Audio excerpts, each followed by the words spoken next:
পুজোর আগে waiting list কমাচ্ছে rail. অনেকেই মনে করছেন যে এর পেছনে রেলের মিশন মুনাফা। স্পেশাল ট্রেনে যাত্রী বাড়ানোই রেলের লক্ষ্য।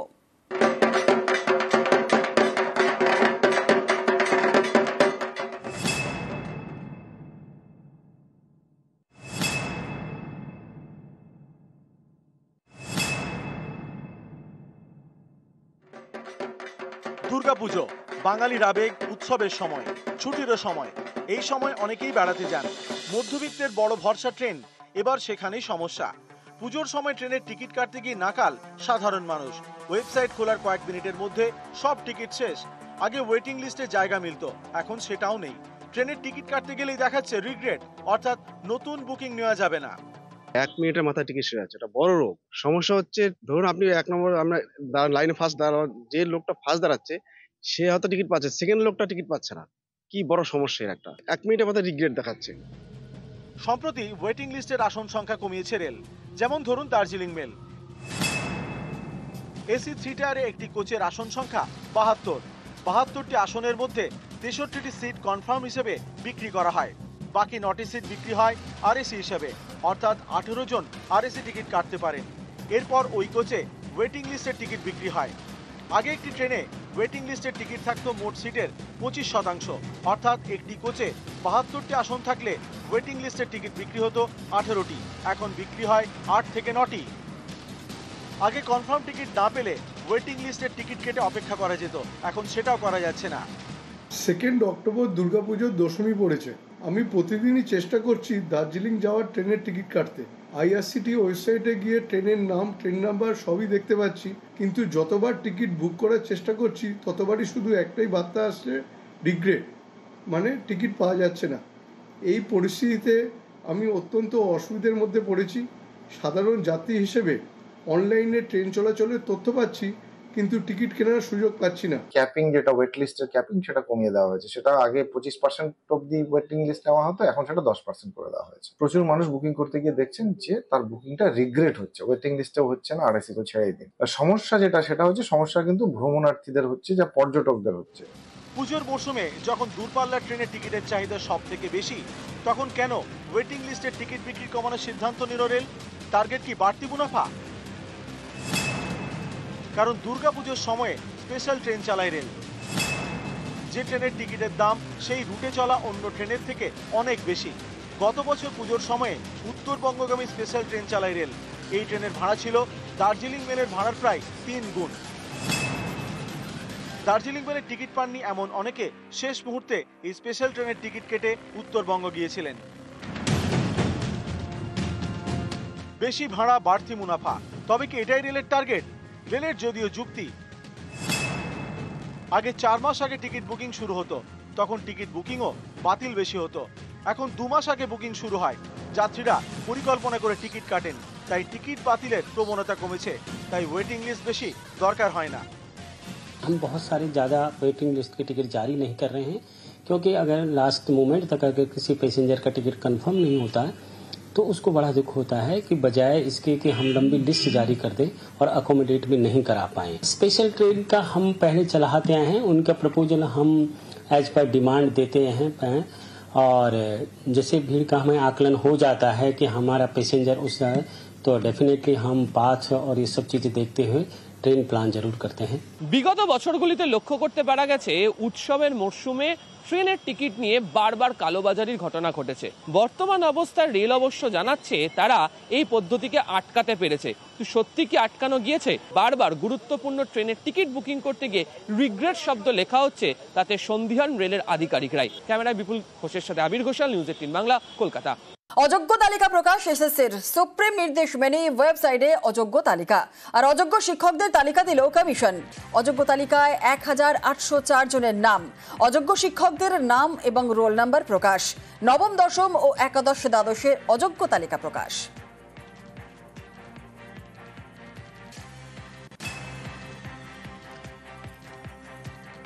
অযোগ্যদের অ্যাডমিট বাতিল। নবম, দশম ও একাদশ দ্বাদশে ফর্ম জমা অযোগ্যদের।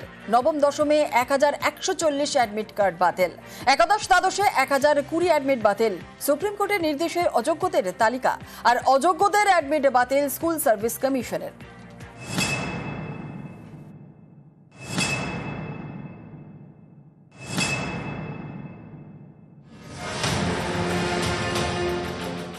সুপ্রিম কোর্টের নির্দেশ মেনে অযোগ্যদের তালিকা প্রকাশ করল স্কুল সার্ভিস কমিশন।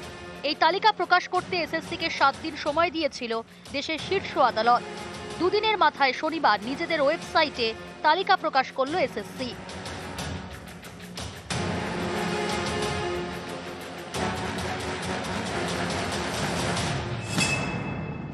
এসএসসির তালিকায় অযোগ্যর সংখ্যা 1804। নাম, রোল নম্বর সহ তালিকা প্রকাশ করেছে এসএসসি। এই অযোগ্যদের মধ্যে বেশিরভাগই 7 এবং 14 সেপ্টেম্বরের পরীক্ষার জন্য আবেদন করেছিলেন। এসএসসির দেওয়া তথ্য অনুযায়ী এমন আবেদনকারীর সংখ্যা 1140। তাদের সবার অ্যাডমিট কার্ড বাতিল করেছে এসএসসি। অযোগ্যদের কেউ পরীক্ষায় বসতে পারবেন না। এসএসসির দেওয়া তথ্য অনুযায়ী অযোগ্যদের অনেকে একই সঙ্গে নবম, দশম এবং একাদশ, দ্বাদশ শ্রেণীর শিক্ষক পদের জন্য আবেদন করেছিলেন। নবম, দশমের ক্ষেত্রে এমন আবেদনের সংখ্যা 1140। একাদশ, দ্বাদশের ক্ষেত্রে অযোগ্য আবেদনের সংখ্যা 1020। এদের কেউই সেপ্টেম্বরের পরীক্ষায় বসতে পারবেন না। আমরা বলতে পারি যে আমরা মূলানুগ এবং কোর্ট যেরকম বলছেন সেইভাবেই কাজ করছি। এর তারপর রাজনৈতিক তার কি ইমপ্লিকেশন হবে সে বিরোধী দলনেতা বা অন্য যারা বলেছেন যা কিছু আপনারা যা বলছেন তারা তাদের মতো বলবেন। আমরা কোর্ট যেটা বলেছেন সেটাই আমরা নিশ্চয়ই সেটা শুনব। গত 3রা এপ্রিল এসএসসির 2016 শিক্ষক নিয়োগের প্যানেল বাতিল করে দেশের শীর্ষ আদালত। সম্প্রতি কয়েকজন চাকরি প্রার্থী সুপ্রিম কোর্টে অভিযোগ করেন অযোগ্য চাকরি প্রার্থীরাও সেপ্টেম্বরে হতে চলা পরীক্ষার অ্যাডমিট কার্ড পেয়ে যাচ্ছেন। সুপ্রিম কোর্ট মন্তব্য করে, অযোগ্যরা কোনোভাবেই 7 এবং 14 সেপ্টেম্বরের পরীক্ষায় বসতে পারবেন না। পরীক্ষার উপর কড়া নজর রাখছে আদালত। এসএসসিকে 7 দিনের মধ্যে অযোগ্যদের তালিকা প্রকাশ করতে নির্দেশ দেয় দেশের শীর্ষ আদালত। দুদিনের মাথায় ওয়েবসাইটে তালিকা প্রকাশ করল এসএসসি। নিউজ 18 বাংলা।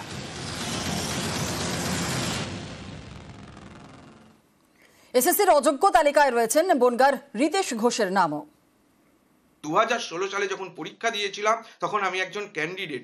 কার সাথে কি চুক্তি হচ্ছে, কার সাথে কি, সেটা আমার জানার কথা নয়। প্রত্যেকটা ধাপ পার করে করে আজ আমরা এখানে এসেছি। আমি অন্য চাকরিও পেয়েছিলাম, সেই চাকরিতে আমি যেতে পারতাম। আজকে এসএসসির ভুলের জন্য আজকে এই অবস্থা হয়েছে। যে এসএসসি এটা কি করে নামটা আমাদের ওইমানিসুর নামটা ওখানে ঢোকালো, প্রশ্নচিহ্ন আমার এখানেই। তার কারণ হচ্ছে আমাদের নামটা ওখানে থাকারই কথা নয়, কারণ কোর্ট আমাদেরকে চিহ্নিতকরণ করেনি টেন্টেড হিসাবে, তাহলে আমাদেরকে ঢুকিয়ে দিল কেন? আর এসএসসির অযোগ্য তালিকায় পশ্চিম মেদিনীপুরের বিপ্লব বিবারের নামও রয়েছে। ফার্স্ট ক্লাস পাওয়া আজকে আমরা অযোগ্য হয়ে গেলাম সমাজের কাছে। এটাই সবথেকে বড় দুর্ভাগ্য যে যোগ্যতার প্রমাণ কিভাবে দেবো জানি না। হয়তো একটা সুযোগ এসেছিল আমাদের কাছে যে পুনরায় আজকে আমাদেরকে যে দাগ দেওয়া হচ্ছে সেই দাগটা মোছার আমরা একটা মানে কর্মযোগ্য পরিকল্পনা নিয়েছিলাম যে পারবো সমাজের কাছে আবার দেখাতে যে আমরা সত্যিকারের যোগ্য। কিন্তু আজকে এসএসসি আবার পুনরায় একটা অযোগ্যতার মতো কাজ করলো। তাহলে টেন্টেড আনটেন্টেড যদি বিভাজন হয়ে থাকে তাহলে টেন্টেডরা বসতে পারবে না, বঞ্চিত, ঠিক আছে, তাহলে আনটেন্টেডরা কি তাদের চাকরি ফিরে পাবে? আর অযোগ্য তালিকায় নাম রয়েছে পূর্ব মেদিনীপুরের ভূগোলের শিক্ষক কমলেশ কাপাটের। তিনি কি বলছেন শোনাবো। আমাদের অ্যাপ্লিকেশন গ্রহণ করেছিল কোর্টের অর্ডারেই এবং আমাদের অ্যাডমিটও ইস্যু হয়েছিল। আজকে কোন মন্ত্র বলে হঠাৎ আমাদেরকে টেন্টেড করে আমাদের মানে অ্যাডমিটটাকে ক্যান্সেল করালো এবং আজকে আবার তালিকায় উঠালো।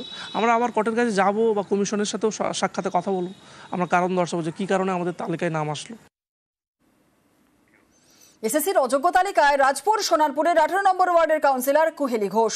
তিনি রাজপুরের একটি স্কুলে শিক্ষকতা করতেন। 2022 সালের ডিসেম্বর মাসে প্রথম একটা তালিকা বেরোয়, সেখানে আমার নাম ছিল। আমি চাকরিটা আমার নিজের যোগ্যতায় পেয়েছি এবং সর্বোপরি আমাকে যেটা সিবিআই লিস্ট দিয়েছিল সেই সিবিআইকে আমার চ্যালেঞ্জ করা ছিল যে আমার যদি কোনো জায়গায় আমার অসঙ্গতি প্রমাণ করতে পারে সেটা যেন তারা দেখায়। যদি টেন্টেটিভ হই তাহলে আমাকে কেন ফর্ম ফিল আপ করার সুযোগ দেওয়া হলো, আমার অ্যাডমিট কার্ড কেন এলো। আমি হাইকোর্টে আবার নতুনভাবে কেস ফাইল করছি। দেখা যাক বিচারে, আশা করি সঠিক তথ্যটাই উঠে আসবে। আর অযোগ্য তালিকায় পিংলা ব্লকের অঞ্চল সভাপতি অজয় মাঝি। এসএসসি তালিকা প্রকাশের পর তাঁর দাবি মানুষ সহকর্মী পড়ুয়ারাই তাঁরা যোগ্যতা বিচার করবে। আমি নিজের শিক্ষকতার জীবনে মাপকাঠিতে আমি কোন রকম অযোগ্য নই। আমার চিন্তা ভাবনা বা আমার শিক্ষার অনুযায়ী আমি এটুকু দৃঢ়তার সঙ্গে বলতে পারি আমি যথোপযুক্ত শিক্ষা প্রদান করেছি, সে জায়গায় কোনো ঘাটতি নেই। এবার এসএসসি কেন কিভাবে কি করছে তার আইনি প্রক্রিয়া আলোচনার জায়গা আছে, এই জায়গাতে আমি আরো বিশেষ কিছু বলছি না। অযোগ্যরা যখন প্রকাশে, তাহলে কেন ফের যোগ্যদের পরীক্ষায় বসতে হবে? প্রশ্ন চাকরিয়ারা চিন্ময় মণ্ডলের। এই তালিকা এতদিন পর দেওয়া হলো যখন জীবনগুলো নষ্ট হয়ে গেছে এবং যখন একটা পরীক্ষা আসন্ন, আমরা চাইবো এই লিস্টটা নিয়ে গিয়ে রাজ্য সরকারই আবার কোর্টে গিয়ে দাবি করুক যে আমরা সিবিআইকে মান্যতা দিয়ে এই লিস্টটা দিয়ে দিলাম, এরা হচ্ছে দাগী বা অযোগ্য, আর বাকিরা তাহলে যোগ্য। তাহলে বাকিদের চাকরিগুলো কেন চলে যাবে এবং বাকিরা কেন পরীক্ষায় এবার নতুন করে তাদের যোগ্যতার প্রমাণ দেবে? এটাই তো এখন সব থেকে বড় প্রশ্ন। আর আমরা দেখতে পাচ্ছি বিচার ব্যবস্থার কাছেও আমরা মানে সত্যিই খুব মানে আমাদের নিজেরা অসহনীয় হয়ে পড়েছি যে যেখানে গিয়ে বিচার ব্যবস্থার কাছে সঠিক বিচারটা আমরা পাচ্ছি না। চাকরি ফিরলে তবেই স্বস্তি, মন্তব্য সুমন বিশ্বাসের। আজকের দিনে আমরা কিছুটা স্বস্তি পেলেও আমাদের যোগ্য চাকরি জবে ফিরবে সেদিনই আমরা স্বস্তিতে আনন্দে আপনাদের সামনে কথা বলতে পারবো। সুপ্রিম কোর্টের নির্দেশে অযোগ্যদের তালিকা প্রকাশ। এসএসসির লিস্টের সামনে আসতেই তৃণমূলে বিজেপির তরজা তুঙ্গে। স্বাধীনতার পরে কোথাও হয়নি, এমনকি ত্রিপুরায় যে বাম সরকারের 10,000 সামথিং প্রাইমারি গেছিল সেখানেও কিন্তু সরকার তাদের অযোগ্য স্বীকার করেনি। এখানে অন রেকর্ড 1803 জনের চাকরি অবৈধভাবে মমতা ব্যানার্জি সরকার দিয়েছে, স্বীকার করার মধ্য দিয়ে প্রমাণিত হলো এই সরকার যারা সংবিধানকে সামনে রেখে মন্ত্রগুপ্তির শপথ নিয়েছে তারা এই ধরনের বেআইনি কাজ করেছে। এটা সম্পূর্ণভাবে কোনো নির্বাচিত সরকার করতে পারে না। সুপ্রিম কোর্টের নির্দেশে এসএসসির আইনজ্ঞ কল্যাণ ব্যানার্জি যে কমিটমেন্ট করেছিলেন সেটা আজকে ফুলফিল করা হয়েছে। যে টেন্টেড বলে যাদের বলা হচ্ছে তাদের তালিকা প্রকাশ করা হয়েছে। সুপ্রিম কোর্ট চেয়েছিলেন। এবার কথাটা হচ্ছে রাজ্য সরকার তথা এসএসসি তাদের কথা রেখেছে এবং আমরা মনে করি সামনের দিনে নির্বিঘ্নে পরবর্তী পর্যায়ে শিক্ষকদের নিয়োগ সুষ্ঠুভাবে হবে, আবার মামলার জালে আটকে যাবে না, কারণ সিপিএম বিজেপি উন্মুখ হয়ে আছে কিভাবে এটাকে আটকানো যায়। স্কুল আছে, শিক্ষকও আছে, পড়ুয়া মাত্র 2 জন। মেদিনীপুরে ঢুকছে প্রাইমারি স্কুল। স্থানীয়দের অভিযোগ স্কুলে শিক্ষকরা ঠিকমতো পড়ান না, অনেক পড়ুয়া বাবার নামটাও লিখতে পারে না। তাই 2020 থেকে এই স্কুলে একজন পড়ুয়াও ভর্তি হয়নি। যে ছেলেগুনা 4 পাস করে গেছে সেগুলো আমার দোকানে আসে বাচ্চাগুনা, কিন্তু বাবার নামও লিখতে পারেনি, নিজের নামও লিখতে পারেনি। স্কুলে পড়ুয়া মাত্র 2 জন, তাদের পড়ানোর জন্য রয়েছেন 4 জন শিক্ষক। অভিযোগ, এ স্কুলের অনেক পড়ুয়াই নাকি 4 পাস করলেও বাবার নাম এমনকি নিজের নামও লিখতে পারে না, তাই ছাত্র ভর্তি তলানিতে। মেদিনীপুর পুরসভার 20 নম্বর ওয়ার্ড নজরগঞ্জ, এখানেই রয়েছে জাগ্রত শিক্ষানিকেতন প্রাথমিক বিদ্যালয়। 1969 থেকে পথ চলা শুরু। 2019 পর্যন্ত এই স্কুলে পড়ুয়ার সংখ্যা ছিল 70। তারপর থেকে একজন পড়ুয়াও ভর্তি হয়নি, তাই ছাত্রের সংখ্যা কমতে কমতে এখন 2 জন। কিন্তু কেন এই হাল? স্থানীয়দের অভিযোগ, এই স্কুলে শিক্ষকরা ঠিকমতো পড়ান না, অনেকেই নাকি মোবাইল ফোনে ব্যস্ত থাকেন, অনেক সময় তারা ক্লাসে থাকেন না। তার ফল ভুগছে পড়ুয়ারা, অনেকে তাদের নিজেদের নামটাও লিখতে পারে না। এদের পড়াশোনা কম হয়। যে ছেলেগুনা 4 পাস করে গেছে সেগুলো আমার দোকানে আসে বাচ্চাগুনা, কিন্তু বাবার নামও লিখতে পারেনি, নিজের নামও লিখতে পারেনি। 15 বছর দেখছি, আগের ছেলে ছিল দিনে দিনে কমে যাচ্ছে। 2টো ছেলে এসে 2টো করে রেগুলার বিস্কুট লয়, ঘর চলে যায়। এরাও খেয়ে দিয়ে 8টার সময় চাটা খেয়ে দিয়ে 9টার সময় ঘর চলে যায়, ব্যাস ঝামেলা শেষ। সব ছেলেগুলো এসে তাদেরকে একটা নাম উচ্চারণ করতে কিছু পাচ্ছেনি, লিখতেও পাচ্ছেনি, বলতেও পারছে। তারপরে বাড়ির লোক পাঠাচ্ছে না, যদি না শিখে তাহলে কি করতে আর বাড়ির লোক পাঠাতে, তারা অন্য স্কুলে দিচ্ছে। মাঠে একটা স্কুল আছে, ছোট বাচ্চাদের স্কুল আছে, ওইখানে দেখছি এখনই ওরা 30-40 জন বাচ্চা আছে। স্কুল কর্তৃপক্ষের দাবি, পড়ুয়াদের স্কুলমুখী করতে নানা উদ্যোগ নিয়েছিলেন, কিন্তু কাজ হয়নি। আমরা বাচ্চাদের ধরে রাখার জন্য সরকারের এছাড়াও ঘুড়ি লাঠাই হেনাতানো দিতাম যাতে ইন্টারেস্ট হয়। আর সবচেয়ে একটা অসুবিধা হয়েছে পাশাপাশি 2টো স্কুল। আমরা চাইছি যে স্কুলটা যদি ছাত্র হয় খুবই ভালো, নাহলে স্কুলটাকে ডিসপোজাল করা আমাদেরও তো ভালো লাগে না। প্রাইমারি স্কুলে পড়ুয়া কম, 2 জন ছাত্র, তাই বন্ধ হয়ে গিয়েছে মিড ডে মিল, ফলে সমস্যা আরো বেড়েছে। মেদিনীপুর থেকে শোভন দাস, নিউজ 18 বাংলা।